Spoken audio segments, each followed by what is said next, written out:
This beautiful delight is made with marshmallow cream dipped in luxurious chocolate. It's like biting into a sweet dreamy cloud.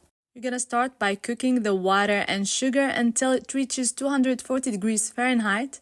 Separate the eggs. You only want 4 large egg whites. Add a 1/4 teaspoon of cream of tartar, a 1/4 teaspoon of vanilla powder. Whip for a minute and then start drizzling the sugar syrup slowly. Add the sugar syrup while still hot, 2 to 3 minutes, and you're gonna have a stiff meringue. Place in a piping bag, set aside, prep your cookies. We're using Maria cookies. Pipe the meringue just like so. Finish the whole thing. Next, you're gonna melt some chocolate, add some vegetable oil. You need a neutral oil, but you can absolutely use coconut oil if you don't like to use vegetable oil. I also added some corn syrup for shine and sweetness. Dip in the chocolate, refrigerate until set.